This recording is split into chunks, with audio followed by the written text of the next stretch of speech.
Okay, if we could have your attention, please. We are now joined by our second place finisher, Kyle Busch, driver of the number 18 SiriusXM Toyota for Kyle Busch Motorsports. This is Kyle's 6th consecutive top 10 finish at Charlotte Motor Speedway in the Camping World Truck Series. So Kyle, just tell us a little bit about your race out there this afternoon. Our truck was okay there early on. In the first half of the race we were pretty good, and then second half of the race something happened on the right front once we got back in traffic after that bad pit stop where we got a penalty, and something broke, so I was just super tight after that, laying on the splitter. So yep, that was it. We'll open it up now for questions for Kyle. If you have a question, please raise your hand, state your name and affiliation. We'll get a microphone to you. We'll start here in the middle with Jeff Gluck. Jeff Gluck from USA Today. Kyle, what's going to be your preparation now for tonight? Will you have time for a nap or anything? No, I got appearances all day long, so I'll be going and doing all that stuff and getting ready for the race.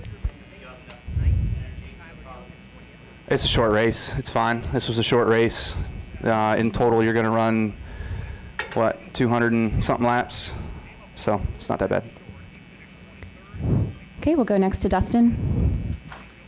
Dustin Long, NBC Sports. Kyle, today was the first day to be on the track with this new tire on the Cup side.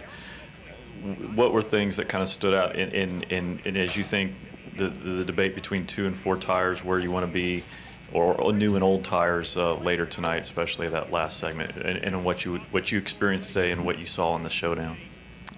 Looks like tires mean something, which is good, I guess. Just being out there and running with new tires, the car's got a lot of grip, drives really good, and then it kind of falls off, and it really falls off about lap 15 or so, really starts to take a hit. So, you know, those guys that are going to be on 15-plus lap tires after the end of the second segment versus the guys that are going to have the opportunity to take 4 for the final segment, it's going to be a hell of a race. So I think we're going to see a lot of comers and goers there in that segment, which is what this package and this program is intended to show. Any additional questions for Kyle? Okay, Kyle, thank you so much. Good luck tonight. We are now joined by our 5th place finisher, Matt Tift, driver of the number 11 Toyota for Red Horse Racing. His top 5 finish today is certainly a continuation of a big week. Earlier this week, he was named to the 2016 NASCAR Next class. So Matt, congratulations. Just talk us through your race this afternoon. Yeah, thank you. It was a little bit of an up and down one.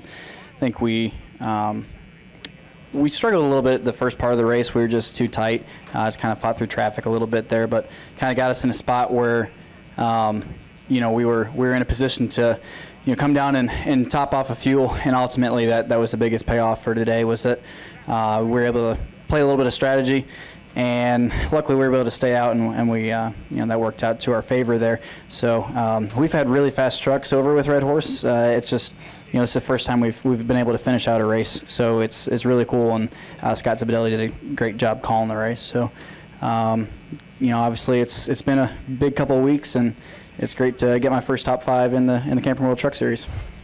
Okay, we'll now open it up for questions for Matt. If you have a question, please raise your hand, and we'll get a microphone to you. Okay, we'll start in the middle with Zach, and then go to Kenny. Zach Albert, NASCAR.com. Matt, where were you when you got the call that you were going to be part of the NASCAR Next class, and what's it meant just to be, you know, part of that group? Yeah, I was sitting at home and got the call from there, so it was pretty exciting. And you know, from being over at JGR, my teammates over there, Eric and Daniel, both going through the program, it's such an honor to be a part of it, because that shows that, you know, NASCAR community has seen an interest in me, and it's really cool to see what people have done with the program. Obviously, you know, those 2 guys, Bubba Wallace, Chase Elliott, Kyle Larson, there's some pretty phenomenal names that have come out of it. So it's a big deal, and I think it's going to help, you know, off the track and creating more of a brand and just getting our name out there more. So I'm really excited about it. Okay, take our next question from Kenny. Kenny Bruce with NASCAR.com. Matt, there was some fuel mileage concerns out there for some guys. Were you guys ever considering staying out, or how much you would have had to save if you had stayed out? And was it the fact that you guys didn't have a win and you wanted to get a good finish under your belt, did that kind of overrule any kind of gambling like that? Well, we actually did end up staying. Well, the caution, we came in and topped off, and that allowed us to stay out at the end there. So we knew, but even though we did stay out, we knew it was going to be really close. So we were still having to save a little bit there at the end. So it, that helped make our day a whole lot better. Just that decision to come in and top off for sure. Any additional questions for Matt? Okay, Matt, congratulations. Have a great rest of your weekend. All right, thank you guys. Okay, if we could have your attention, please. We are now joined by the winner of today's North Carolina Education Lottery 200, Matt Crafton, driver of the number 88 Menards Toyota for Thor Sport Racing. Matt now has 13 career wins, and this marks the first time in his career he's won consecutive races. So Matt, congratulations. Just tell us a little bit about your afternoon. This thing was unbelievable from the time we dropped the green. I mean, we just made air pressure adjustments. At least that's what I was told. We just made air pressure adjustments.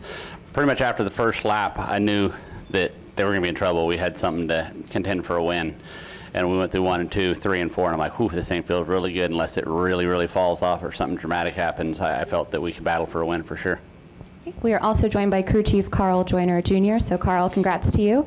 And can you just tell us a little bit about this afternoon's race from your perspective?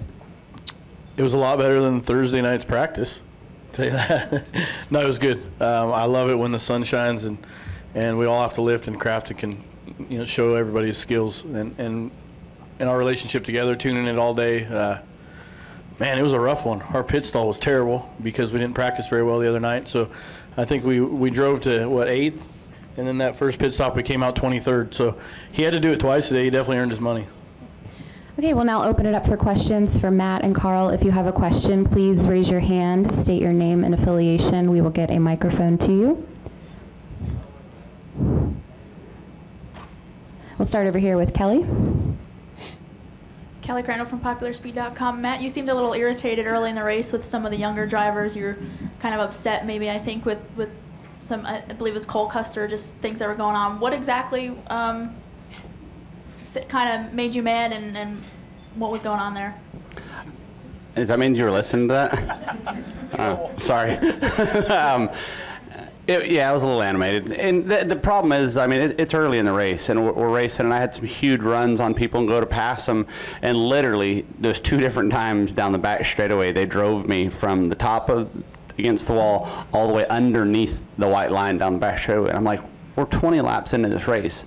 I mean, at some point, I mean, you've got to just man up and say, I'm going to get past right now, and then just go on and maybe race back. But at the same time, that's what ticks me off so bad about it. Whenever they, I mean, literally turn left and drive you down to the white line, I don't know what's going to fix the problem. I know what would fix the problem, but I really don't want to do it at a 1.5-mile racetrack. Okay, we'll now go upstairs to the press box. Are there any questions from the press box? Nothing in the press box. Okay. Any additional questions here in the media center? Okay, we'll take a question from Bob.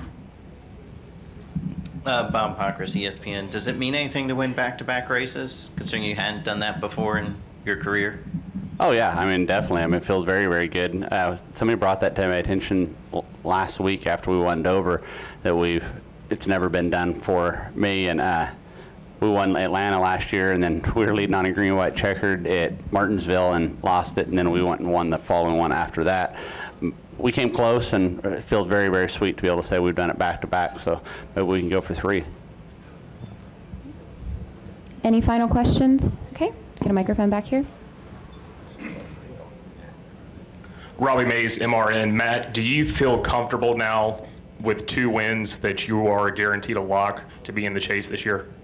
Yeah, I would say I would definitely feel comfortable there. I didn't completely feel like 100% comfortable when we only had the 1, because I truly believe there can be 9, 10 different winners in the Camping World Truck Series. The depth of the competition it's unreal right now. I mean, it's very, very good, and there's a lot of young talent and a lot of really good trucks, so it should be interesting the next few.